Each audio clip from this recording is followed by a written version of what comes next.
resumen de evidencia. Lo primero es cuáles son los factores asociados a la aparición de lesiones precursoras de malignidad. Entonces, se sabe que el cigarrillo es un factor de riesgo, que debemos desincentivar el uso del cigarrillo, y el cigarrillo generalmente causa cáncer cardial. El cáncer cardial, que es un cáncer gástrico proximal, es diferente al distal, que es el más asociado al Helicobacter pylori.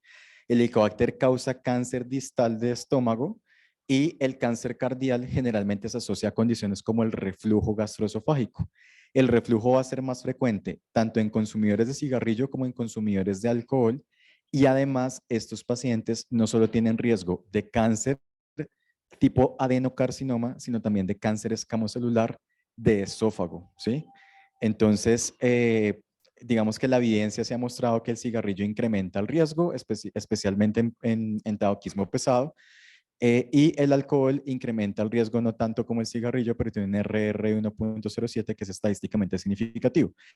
La sal tradicionalmente se ha asociado, de hecho, la incidencia de cáncer gástrico en el mundo bajó desde que apareció el refrigerador, porque las personas antes conservaban los alimentos, bueno, todavía usando sal. Entonces, el consumo de más de 3 gramos de sal se asocia a un incremento en la frecuencia de cáncer gástrico, que es de 1.22, el OR, y la exposición a nitritos y nitrosaminas también puede explicar en parte el incremento en el riesgo de las lesiones premalignas. La historia familiar, un familiar de primer grado, 2.71. Miren, si ustedes comparan, por ejemplo, el cigarrillo con respecto al antecedente familiar, es mucho más fuerte el antecedente familiar que el cigarrillo. Familiar de segundo grado, RR 2.35. Entonces acá no solamente el primer grado, sino el segundo grado podrían explicar, aunque el nivel de evidencia, la calidad de la evidencia es baja. El Helicobacter pues tradicionalmente tiene algunos factores de virulencia, específicamente dos proteínas, CAC-A y VAC-A, que se han asociado con digamos, una agresividad un poco más alta del Helicobacter, pero la evidencia sigue siendo baja. La exposición a humo de leña, posiblemente también por carcinogénesis ambiental, y hay otros factores que podemos considerar como factores protectores, como son el consumo de cítricos, especialmente por los polioles, el consumo de verduras, el ejercicio y el uso de refrigerador, que va de la mano con el consumo de la sal. Estos son factores protectores. Entonces, la guía hace unas recomendaciones que se recomienda hacer actividades dirigidas a promover la actividad física, la alimentación saludable, rica en frutas y verduras para la prevención del cáncer gástrico, con un nivel de evidencia, como siempre, de estas recomendaciones, que es limitado. Se recomienda desestimular el consumo del tabaco, alcohol y evitar un consumo de más de 3 gramos de sal. Y punto de buena práctica, tener familiares de primer grado de consanguinidad con cáncer gástrico incrementa el riesgo de padecerlo. Sin embargo, pues no hay una evidencia al momento de realizar la búsqueda de que estos pacientes se beneficien de hacer una endoscopia solamente por el antecedente. Entonces, pues aquí uno tiene que entender que la evidencia, ustedes que hacen mucha promoción y prevención, pues la falta de evidencia no quiere decir falta de eficacia o de efectividad, sino que las limitaciones que son propias de este tipo de intervenciones, pues son las que también hacen que la recomendación por grado de evidencia no sea fuerte, pero pues yo creo que el paciente que tiene antecedente de primero o de segundo grado de cáncer gástrico debería ser al menos llevado a una endoscopia al menos a los 40 años o antes si tiene algún síntoma asociado. ¿Cuál es la efectividad y seguridad de erradicar la infección por Helicobacter pylori? Entonces, pues tenemos datos de metaanálisis. Erradicar la infección de Helicobacter pylori disminuye el riesgo de aparición de cáncer gástrico en un 45%, y si el paciente tiene una condición premaligna, en un 55%. Entonces, pues aquí no hay duda, el problema es la cantidad de pacientes que, por ejemplo, hoy por hoy en Colombia debemos tratar para prevenirlo, porque la mayor cantidad de pacientes con Helicobacter no van a ser cáncer gástrico. Y no tenemos hoy por hoy cómo saber molecularmente o con alguna prueba especial si esos pacientes van a ser o no van a ser cáncer gástrico. Entonces, en esto es un tema de investigación, pero hoy por hoy Helicobacter pylori encontrado, Helicobacter pylori erradicado. Hay más preguntas en el chat. ¿Puede haber cáncer gástrico sin síntomas de epigastralgia y solo con síntomas orofaringeos o reflujo o similares? Sí, puede haber perfectamente. El reflujo es un síntoma principal del cáncer de la unión gastroesofágica, ¿sí? Y de hecho, el reflujo gastroesofágico causa cáncer de la unión gastroesofágica. El esófago de Barrett es una condición premaligna de cáncer de la unión gastroesofágica o esófago distal. Entonces, sí. Si tenemos un paciente con línea familiar primer grado con antecedente de tabaquismo y se niega una endoscopia, ¿qué En alteración? este paciente, si nosotros queremos hacer, me imagino que no sé si está sintomático o no. Una cosa es sintomático y otra cosa no sintomático. Si está sintomático, definitivamente debe ir a hacer endoscopia. Pero si este paciente está sintomático, podemos hacer unas vías digestivas. Es un método que se usa de tamización en otros países como Japón desde 1960. Colombia, ¿qué pasa? Que yo creo que los radiólogos, yo creo, es una suposición, no deben tener un tan buen entrenamiento en las vías digestivas como método de tamizaje porque no lo hacemos de rutina. Entonces, posiblemente si tú comparas un radiólogo japonés con un radiólogo colombiano, la experticia pues va a ser bien diferente. También yo creería que este paciente amerita buscar si tiene Helicobacter pylori con métodos no invasivos. Entonces, posiblemente o un test de aliento o un test de antígeno en materia fecal también sea una buena cosa para ofrecerle si el paciente está sintomático y en caso de encontrar Helicobacter, erradicarlo. También dice que si pacientes con posbariátrica es un antecedente para poder tener cáncer gástrico. Sí, depende mucho del tipo de cirugía bariátrica, pero la cirugía bariátrica generalmente también hace un reflujo biliar. Y el reflujo biliar puede hacer cáncer gástrico con el paso del tiempo. Entonces, los pacientes tienen que tener seguimiento endoscópico. De hecho, cuando operan al paciente de cáncer gástrico, existen dos procedimientos grandes. Uno que es la gastrectomía total, en donde se retira todo el estómago, y otro que es la subtotal, que está reservado para pacientes que tengan lesiones pequeñas y generalmente distales. En estos pacientes que tienen gastrectomía subtotal se produce mucho reflujo, que es lo que le pasa también a los pacientes que van a esos procedimientos por otro tipo de indicación. Y nosotros le hacemos generalmente seguimiento endoscópico a estos pacientes al menos cada 2 años para ver que no tengan ninguna condición premaligna. Actualmente, cuando se tiene un reporte de patología metaplásica o displásica de bajo grado, ¿hay alguna conducta que se pueda tener? Sí, entonces lo vamos a ver ahorita, si quieren de una vez voy pasando. La pregunta número 3 es ¿cuál es la exactitud diagnóstica de las pruebas invasivas y no invasivas para confirmar la presencia de lesiones premalignas? Entonces, la guía colombiana pues pone muchas técnicas endoscópicas que existen. La endoscopia convencional con luz blanca pues es una técnica que está entrando en desuso y ahorita tenemos equipos de alta definición. Yo quiero solamente resaltar acá, la guía trae la sensibilidad, especificidad, LR positivo y negativo para cada una de las pruebas. Las que mejor tienen LR son la endoscopia con alta definición con luz blanca, que tiene un LR positivo de 13, y las técnicas de endoscopia con imagen mejorada o con magnificación. Dentro de estos también podemos incluir algunas técnicas como la cromoendoscopia, que la cromoendoscopia es una técnica que nos ayuda colocando, digamos, un colorante a encontrar lesiones premalignas y hacer pues una endoscopia guiada hacia el sitio de la lesión. Sin embargo, no es muy diferente si se hace una endoscopia de alta definición con luz blanca, siempre y cuando sea un procedimiento bien realizado. Entonces, miren, las guías recomiendan el uso de la endoscopia con luz blanca más cromoendoscopia desde que esté disponible. Si no es disponible, no es una limitante. Con biopsia según el protocolo de Sydney para detección de condiciones premalignas, el protocolo de Sydney que hablamos previamente. Y esta es la cuarta pregunta. ¿Cuál debe ser la periodicidad de la endoscopia para el seguimiento de lesiones precursoras de malignidad? Entonces, si tenemos una atrofia, vamos a usar la escala de Olga. Si tenemos la presencia de metaplasia intestinal, vamos a usar la escala de Olguín. Entonces, miren, fuerte a favor, se recomienda la vigilancia con cromoendoscopia digital o endoscopia de alta calidad cada 2 años en pacientes con gastritis atrófica o metaplasia intestinal extensa que comprometa antro y cuerpo y tenga un Olguín 3 o 4. Esta es la recomendación de la guía colombiana. Y se recomienda que el reporte de patología de las biopsias gástricas siempre use este sistema de clasificación para que uno lo pueda usar en la práctica. No se recomienda el seguimiento endoscópico en pacientes que tengan gastritis crónica con puntajes de Olga u Olguín 0, 1 o 2. ¿Listo? Entonces eso es lo que nos dicen las guías. Si el paciente tiene displasia, la displasia es de toda la cascada que vimos de Pelayo y Correa, la condición de más gravedad, digamos, la que más va a desarrollar cáncer gástrico. Si tiene una displasia de bajo o de grado intermedio, nos paramos a ver cómo la detectamos. La detectamos por protocolo de Sidney, es decir, no habíamos visto la lesión o hay una lesión. Si hay una lesión, eso es indicación de resección endoscópica, porque puede que la biopsia que se haya tomado haya sido de un componente displásico, pero que el paciente en la lesión tenga el adenocarcinoma invasor.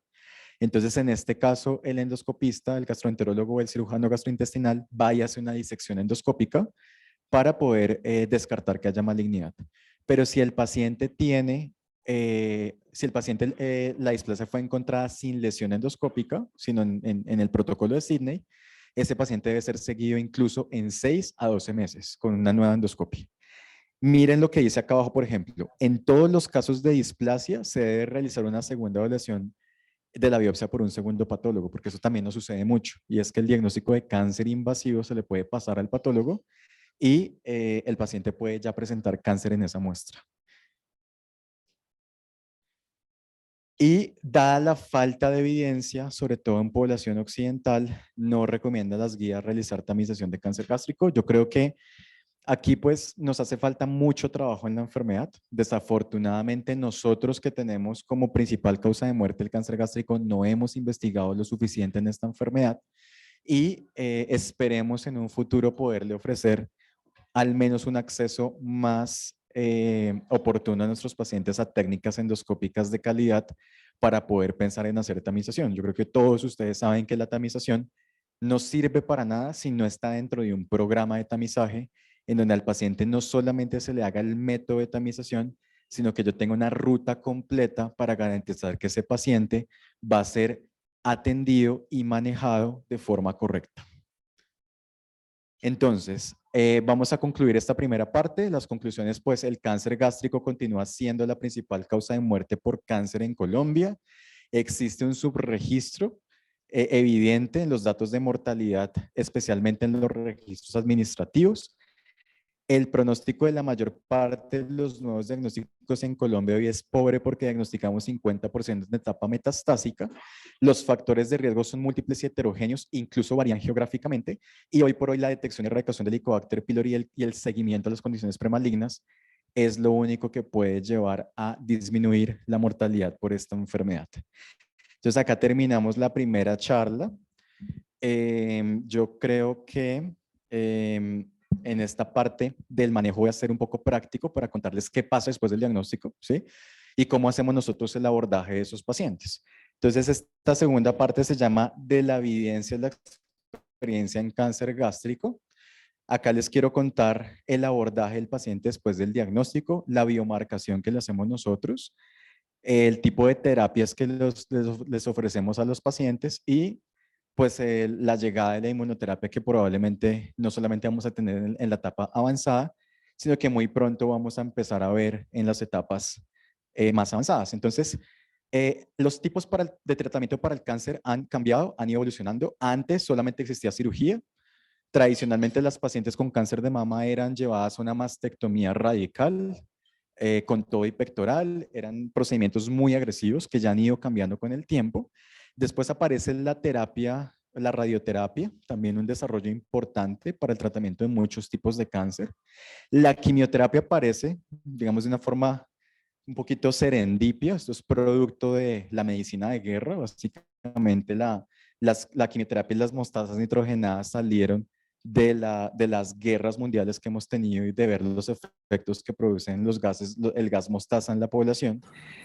La terapia hormonal que usamos hace mucho tiempo para cáncer de mama y para cáncer de próstata, también la hemos usado hace muchos años. Y hoy por hoy aparece la inmunoterapia, que a pesar de lo que nosotros creemos es un tratamiento viejo, ya antiguo, que se ha ido perfeccionando con el tiempo. La terapia de células madre, que ha sido importante especialmente para las neoplasias hematológicas, y las terapias dirigidas, en las que hoy por hoy podemos encontrar cuál es la alteración genética que llevó al cáncer y tener respuestas muy importantes. ¿Por qué tenemos tantos tipos de tratamiento para el cáncer? Porque el cáncer es una enfermedad que tiene muchos mecanismos para producirse. El cáncer usa una serie de mecanismos que pueden ser muy diferentes. Por ejemplo, evade el sistema inmune, ¿sí? Evade todos los mecanismos de control que tenemos para evitar que se produzca cáncer. Hace angiogénesis, se aprovecha de los nutrientes para seguir su crecimiento. Y la inmunoterapia y las otras terapias pues van a actuar dentro de este círculo de condiciones que son lo que caracteriza al cáncer. Entonces, nosotros para el tratamiento, después de que se hace el diagnóstico, lo importante es estadificarlo. ¿Listo? ¿Cómo estadificamos cáncer gástrico hoy? Hoy estadificamos cáncer gástrico para todos los pacientes. Hacemos una tomografía de tórax y una tomografía de abdomen. Eso es lo que requiere un paciente para estadificarlo. Si la lesión es muy temprana y no hay metástasis, posiblemente este paciente vaya a ser candidato a una técnica de resección solamente endoscópica, ¿sí? Entonces acá ya entra el gastroenterólogo, posiblemente él vaya a hacer una ultrasonografía endoscópica para ver qué tan metido dentro de la mucosa gástrica está la lesión y saber si lo puede manejar solamente con endoscopia o no. Y para nosotros también es muy importante la localización. Es muy diferente tener un tumor en la unión gastroesofágica que tener un tumor distal, porque los tratamientos van a cambiar y el tipo de cirugía también va a ser diferente. Entonces, con estos datos de la tomografía de tórax y abdomen y en lesiones, digamos, muy tempranas, el uso de la ultrasonografía endoscópica, hacemos un TNM. Entonces, el TNM, pues básicamente miramos qué tan grande está el tumor de acuerdo al compromiso de las capas de la mucosa gástrica o si ya hay un compromiso de un órgano adyacente, si existe compromiso ganglionar y si existen lesiones metastásicas. A pesar de que nosotros usamos las tomografías no son métodos perfectos y muchos de nuestros pacientes quedan subdiagnosticados o subestadificados mejor, pero pues es lo que usamos hoy por hoy, lo que tenemos a la mano y lo que se usa en todo el mundo además, porque todos hacemos lo mismo a lo largo del mundo. Entonces hay unas guías que son, digamos, guías que nosotros seguimos muy frecuentemente. Aquí les traje las guías europeas del año 2022 que después de hacer la estadificación dividen al paciente con cáncer gástrico localizado en dos tipos.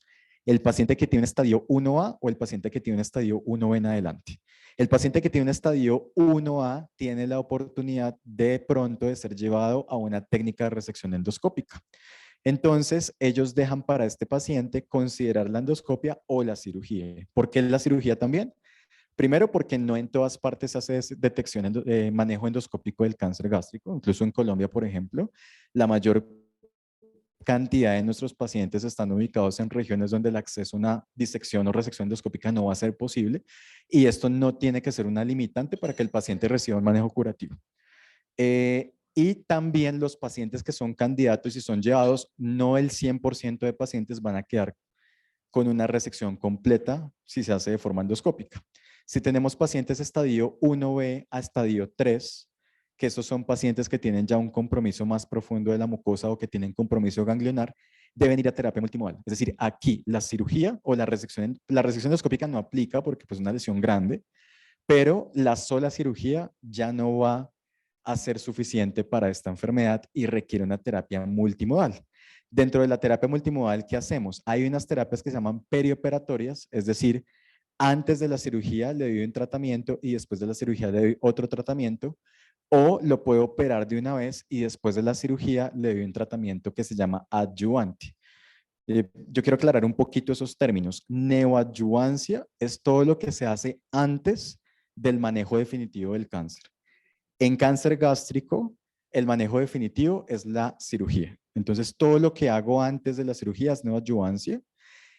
Y el objetivo de la neoadyuvancia pues es múltiple. Por ejemplo, un cáncer de mama hacemos neoadyuvancia para que el tumor sea más pequeño y de pronto el procedimiento quirúrgico para la paciente ya no va a ser una mastectomía, sino una cirugía conservadora. Eso es cáncer de mama. En cáncer gástrico, ¿por qué hacemos quimioterapia primero? Hacemos quimioterapia primero porque la enfermedad es tan agresiva que muchos de los pacientes que son operados a los 2 o 3 meses pueden estar recayendo a pesar de que los operaron. Entonces lo que hacemos es tratar de controlar la enfermedad de forma temprana usando unas quimioterapias, operar al paciente y después darle otras quimioterapias. Esta es una aproximación. La otra opción es hacer cirugía de entrada y después de cirugía de entrada dar un tratamiento complementario. Todos los tratamientos que se hacen después del manejo definitivo se llaman adyuvancias porque tienen por objetivo tratar de ayudar a incrementar el riesgo de curación de la enfermedad, es decir, disminuir el riesgo de recurrencia de la enfermedad. Entonces acá estamos haciendo un tratamiento adyuvante. Cuando yo hago un tratamiento neoadyuvante y adyuvante junto, pues esto recibe el nombre de un tratamiento perioperatorio porque acá, pues digamos que el tratamiento va a ser la cirugía. Entonces, ¿en quiénes se puede pensar en hacer resección endoscópica? En los pacientes que son T1N0 y que cumplan con estos criterios. Yo creo que esto simplemente es para conocerlo, que ustedes sepan que existe, pero obviamente va a ser para pacientes que tengan en la patología unos criterios que son bien diferenciados, que son tumores no tan grandes, generalmente menores de 2 centímetros. Esos pacientes son los que son candidatos a resecciones endoscópicas porque son lesiones pequeñas. ¿Cuál es el éxito de una resección endoscópica? El éxito de una resección endoscópica es que el paciente no tenga riesgo de tener compromiso ganglionar. Porque como yo lo estoy manejando por endoscopia, ese paciente no va a ser llevado a una gastrectomía y no le van a sacar sus ganglios linfáticos. Entonces, si ese paciente tiene mucho riesgo de tener un compromiso ganglionar, ya no aplica hacerle una resección endoscópica porque le dejaría la enfermedad en los ganglios y eso le produciría más adelante progresión de la enfermedad. ¿Quién tiene riesgo de compromiso ganglionar? Todo paciente que tenga compromiso más allá de la mucosa. Paciente que tenga compromiso de la submucosa ya tiene un riesgo de compromiso ganglionar que puede ser cercano al 10% y esto no justifica llevarlo a una resección endoscópica. La mayor parte de pacientes van a ser llevados a la cirugía y la cirugía es una cirugía que puede ser gastrectomía total, como les expliqué, o subtotal con una disección ganglionar, que es grande, es amplia. El cáncer gástrico hace mucho compromiso ganglionar múltiple y la mayoría de estos ganglios que ellos sacan son normales por tomografía, ¿sí? Entonces, por eso les digo que los métodos que usamos para poder estadificar el cáncer pues son bastante imperfectos. La evidencia de la terapia perioperatoria, es decir, dar antes y después de la cirugía, viene de un estudio que es un estudio alemán, que es el FLOT4, en donde usamos una tripleta de quimioterapia que se conoce como FLOT, pues digamos con una toxicidad importante y significativa, pero pues ha demostrado a largo plazo un impacto en la supervivencia global cuando se compara con otros regímenes de quimioterapia diferentes como es el SF. Esto pues ya se discute en la junta multidisciplinaria. Nosotros los diagnósticos de cáncer gástrico en el instituto, por ejemplo, los presentamos en conjunto con los radioterapeutas, con los cirujanos gastrointestinales, la jefe de enfermería, soporte nutricional, rehabilitación, oncología clínica y caso a caso escogemos cuál es el paciente candidato para esta terapia y cuál podría ser candidato para cirugía de entrada. Claramente no todos los pacientes están en condiciones. Recuerden que de entrada más de la mitad de los pacientes con cáncer gástrico van a estar desnutridos por su propia enfermedad y que posiblemente esto no sea una terapia apropiada para todos los pacientes. En adyuvancia es operar primero y dar quimioterapia después. Este es un protocolo muy oriental. Los japoneses operan muchísimo cáncer gástrico. Ellos no conciben ponerle quimioterapia inicialmente a los pacientes porque ellos detectan lesiones muy tempranas, tienen programas muy juiciosos, hospitales dedicados exclusivamente al diagnóstico y tratamiento del cáncer gástrico y por esa razón pueden ofrecerle el tratamiento de una forma muy rápida y con una experiencia muy grande en los cirujanos. Los resultados también son muy buenos. Entonces, unas supervivencias que pueden ser a 5 años, incluso por encima del 60%. Y los pacientes avanzados, 50% de los pacientes en Colombia o más, desafortunadamente van a recibir un tratamiento con intención paliativa. Cuando los pacientes llegan a la consulta de oncología en un escenario avanzado, nosotros tenemos dos objetivos. Como oncólogos, obviamente otra cosa es lo que quiere el paciente. Los desenlaces del paciente y las voluntades del paciente son muy importantes, cada vez más importantes. Pero tradicionalmente la oncología lo que le ha propuesto a sus pacientes son dos cosas. Primero, vivir más tiempo, ¿sí? Este ha sido tradicionalmente el desenlace de los estudios clínicos en oncología, que el paciente pueda vivir más tiempo. Y el segundo desenlace es calidad de vida, que el paciente pueda tener una mejor calidad de vida. El cáncer gástrico, si se deja sin tratamiento sistémico, es una conversación que yo tengo mucho con mis pacientes, es un cáncer que avanza tanto y da tanto síntoma que el paciente tiene muy mala calidad de vida. O sea, desafortunadamente yo entiendo que la quimioterapia es tóxica, pero desafortunadamente la quimioterapia o recibir quimioterapia termina siendo mejor que dejar avanzar la enfermedad. Porque al dejar avanzar la enfermedad, el paciente se va a desnutrir muy rápidamente, va a tener probablemente mucho dolor. El cáncer gástrico genera mucha anorexia, estos pacientes no comen, esos pacientes, pues básicamente es muy duro verlos en esa situación. Entonces yo siempre converso con ellos porque la quimioterapia, si bien tiene sus efectos secundarios, a largo plazo les produce un beneficio en la expectativa de vida y en la calidad de vida que se ha demostrado. Entonces, ¿qué hacemos nosotros? Usamos quimioterapias basadas en platinos, es la primera línea, y hacemos unos biomarcadores. ¿Qué significa biomarcador? Biomarcador es una molécula o una sustancia que yo mido para predecir o diagnosticar la respuesta a un tratamiento o diagnosticar una enfermedad. Hacemos dos en cáncer gástrico, que es ER2 y PDL1. Los pacientes que tienen ER2 positivo reciben una terapia anti-ER2 que se llama trastuzumab, que yo creo que muchos de ustedes han visto en cáncer de mama. Y el PDL1 es el marcador que se usa para la inmunoterapia hoy aprobada en Colombia.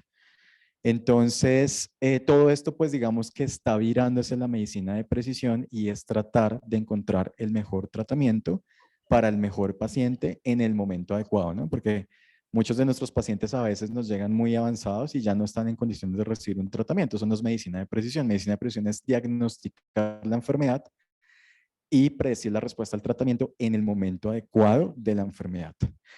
¿Cómo testeamos ER2? Es fácil. ER2 es una prueba de inmunohistoquímica que se hace sobre el tumor y el patólogo lo reporta en cruces. Si el patólogo reporta 0 o 1 es negativo, si el patólogo reporta 3 es positivo. Y en los pacientes que tienen dos cruces, nosotros les hacemos una prueba de hibridación in situ que se llama FISH. Si el FISH está positivo, es un paciente ER2 positivo. Si el FISH está negativo, se considera negativo.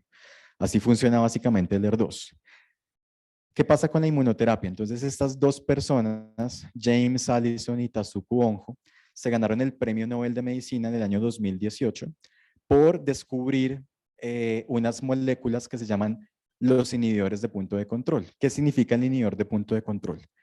Todas las células del cuerpo son reconocidas como propias o extrañas por el sistema inmunológico. El cáncer usa una serie de moléculas para tratar de esconderse del sistema inmunológico. Esas moléculas se conocen como PDL1. El PDL1 es una proteína que normalmente expresan las células del cuerpo para evitar la autoinmunidad.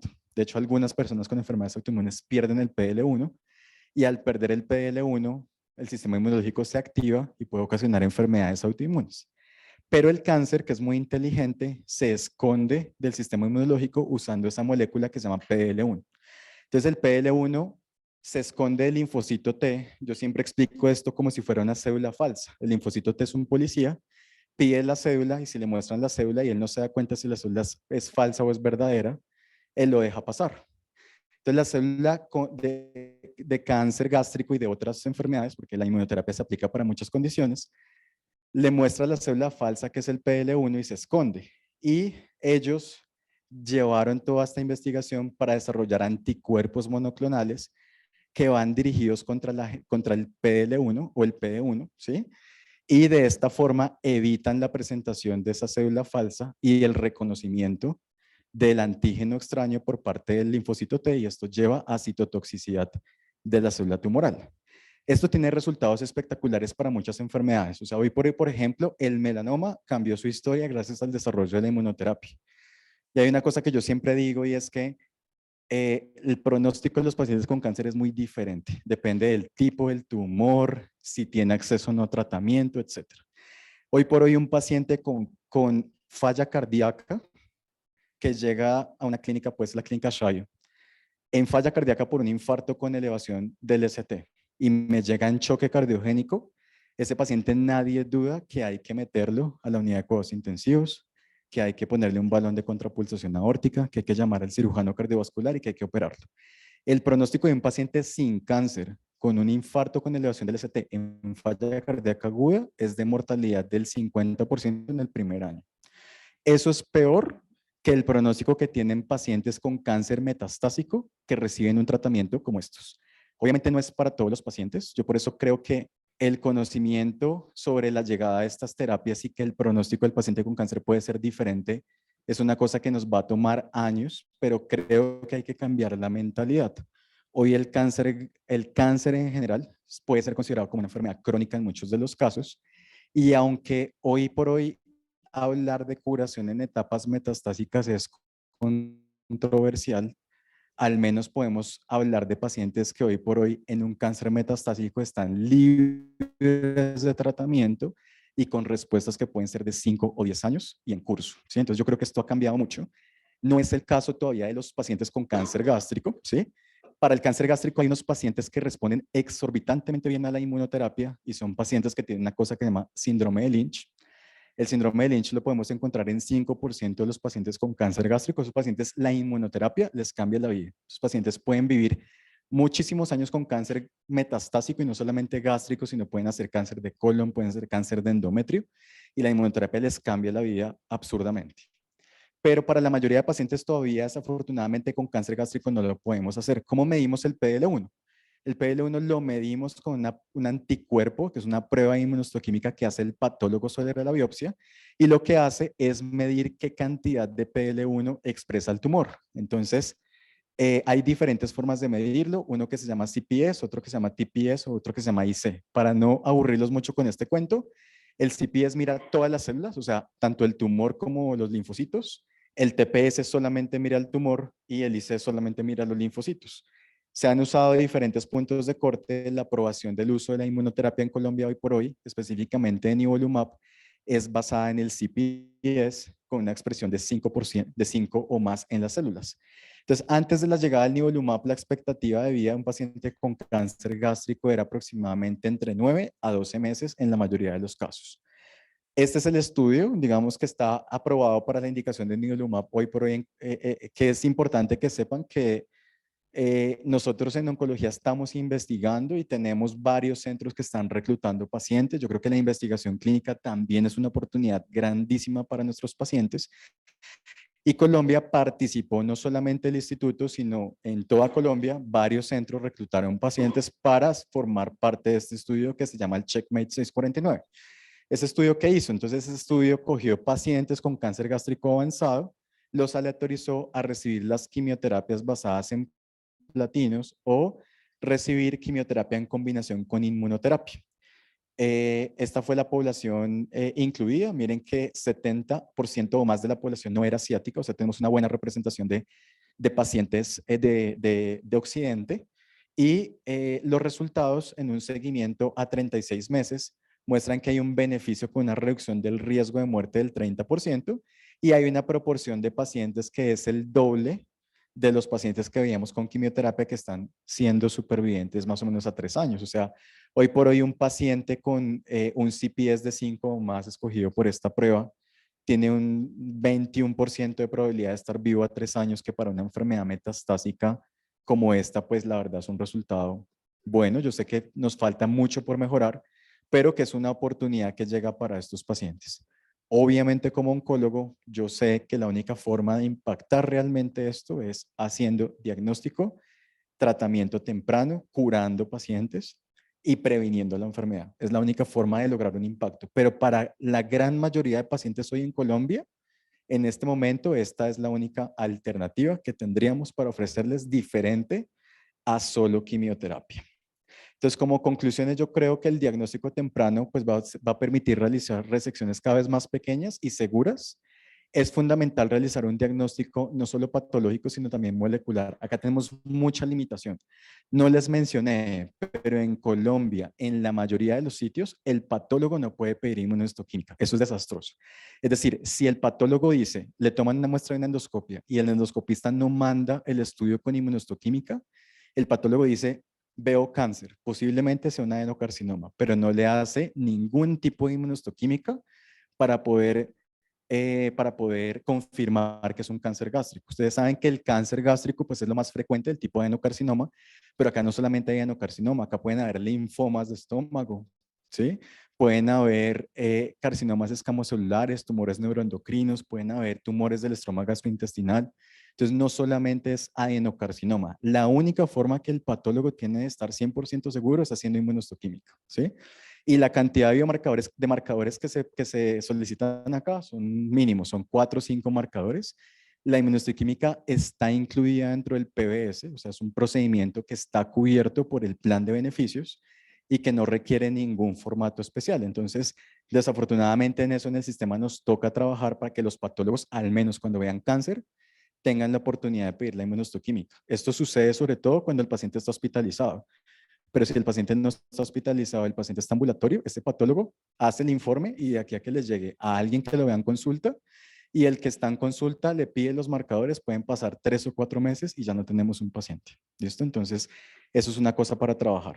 La cirugía sigue siendo la piedra angular del tratamiento curativo. La inmunoterapia ha mejorado la supervivencia y bueno, existen en curso nuevos estudios para usar inmunoterapia antes que tienen resultados muy prometedores y que yo creo que va a ser pues una oportunidad también para los pacientes que no están metastásicos. Entonces, muchas gracias. Quedo atento a las preguntas que tengan en el chat o aquí en el auditorio.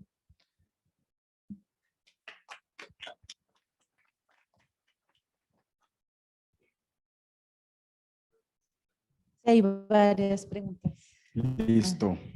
Eso está bien.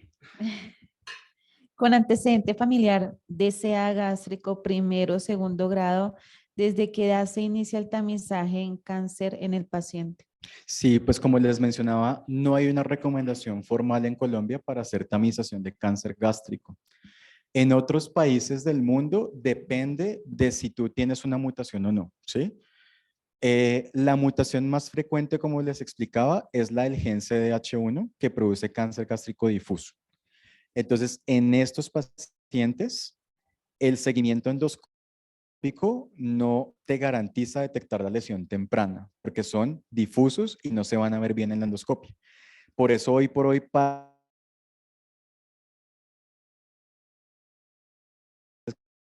que son riesgo